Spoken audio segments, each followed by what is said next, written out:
Hello mga kamarites, for today's video, siyempre magsasampurado na naman tayo ngayon mga kamarites. Ewan ko ba, kahapon ko pa to kinitrim pero ngayon ko lang siya iloloto. At siyempre nagpainit ako niyan ng tubig kasi magkakape ako. Magkape muna tayo mga kamarites habang hinahantay ko pa maluto yung aking champurado. Masarap mo yun ng champurado ko kasi siyempre timplahan ko siya ng gata ng niyog o coconut milk. Mayroon na kasi akong natira nung nagluto ako ng tawag nito, ginataang gulay. Kaya ayun, lagyan ko lang siya ng coconut milk para mas lalong sumarap siya. Kape po tayo mga kamarites. Silip-silip lang. Ayan, sobrang black na black yung kape ko. Oh. Sarap. Kulong-kulo talaga. Ahawas na talaga yung ano ko. Siyempre, ito kasing ginamit ko, hindi siya malagkit na rice. Pero malambot siya pag nasobrahan ng tubig. Sobrang lambot nitong rice nila dito. Ang tawag nila dito ay misri rice. Or rice misri. Ewan ko ba't tinawag ng ganun pangalan. Tumawag yung amo ko babae na dumating daw yung pagkain ng tatay ko. Yan.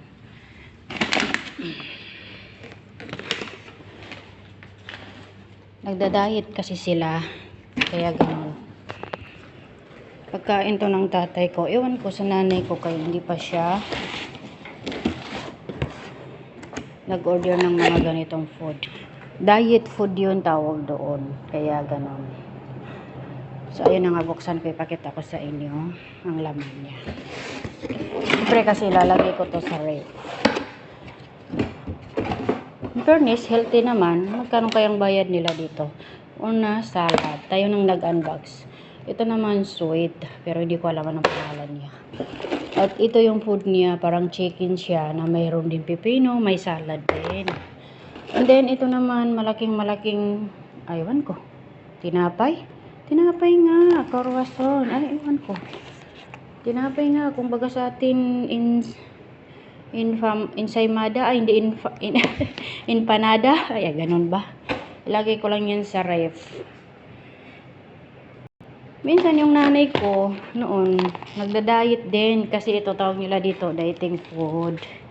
Mayroon din siya minsan, pero ngayon hindi na ata siya nagda-diet. Ito yung kahapon, pero may kasama yung mga tinapay.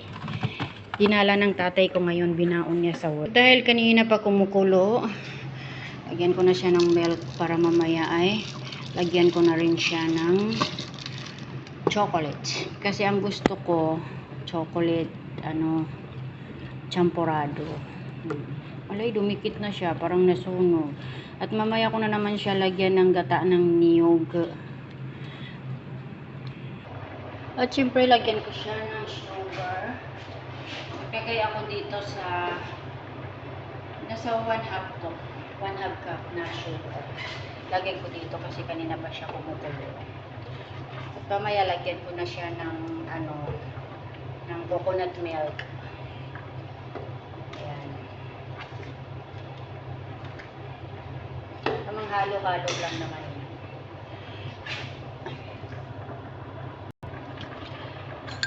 Habang hinihintay ko nagkakape ako kasi siyempre tagal-tagal pa to palalambutin ko to ng palalambutin. Nagkakape hindi ako naka-uniform. Mamaya na kasi hindi pa ako naligo.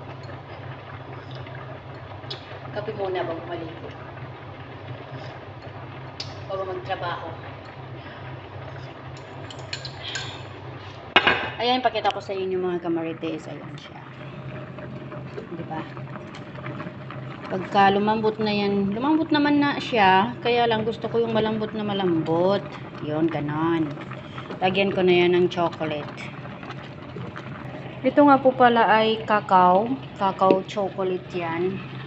Siyempre, lagyan na natin siya ng 2 spoon.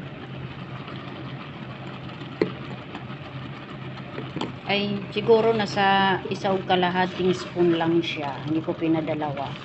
Kasi mayroon pa akong ilalagay dyan na parang sneaker siya na powder na chocolate. Siyempre, Snickers na, diba? Nagkulay na siya.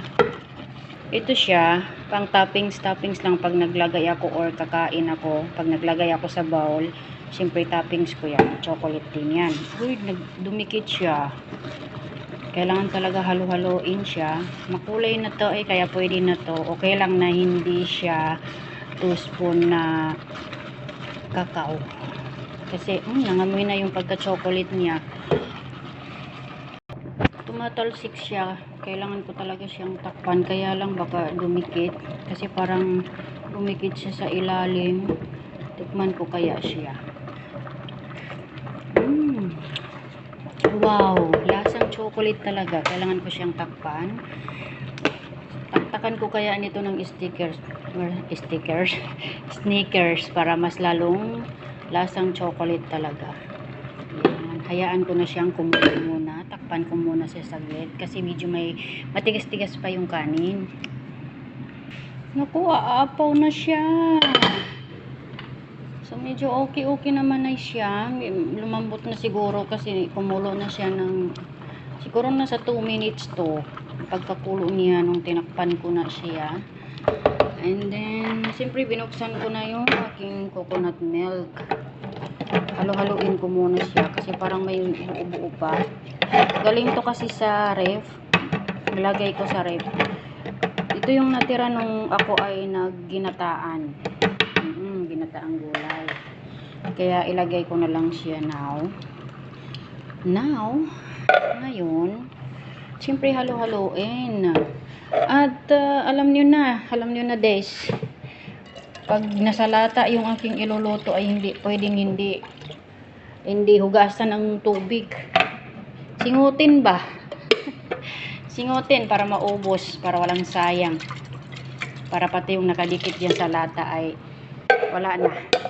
Agoy, yun na nga, wala na. Okay na. Ganon din ba kayo mga kamarites?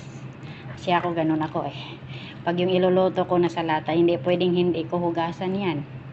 Diba? Mindset ba? Mindset. Wais na misis. Ay, charot. Wais na misis. At nahalo ko na siya sa tamang halo. Hindi siya naligaw sa paghalo. Takpan ko lang siya saglit. Pakuluan ko lang ng mga 2 to 3 minutes. And then, hinaan ko lang siya ng kaapoy. Nasa number 2. Kanina kasi nasa number 4. Number 2 na lang muna siya.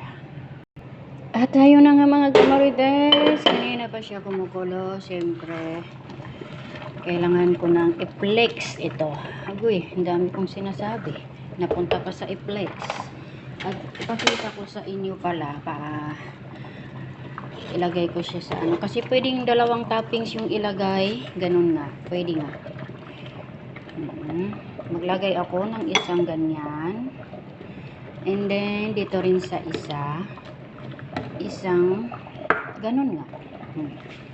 At ito, pwedeng powder lang yung itoppings. Agoy, parang hindi kayo marunong ay nagtuturo pa ako. Ito naman pwede naman carnation or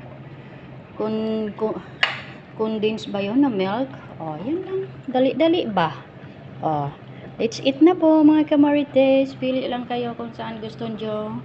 Yan na flavor. Kumukulo pa siya. Uy, kumukulo pa yung aking champurado. Yun lang muna mga kamarites ha. Thank you for watching. Bye-bye.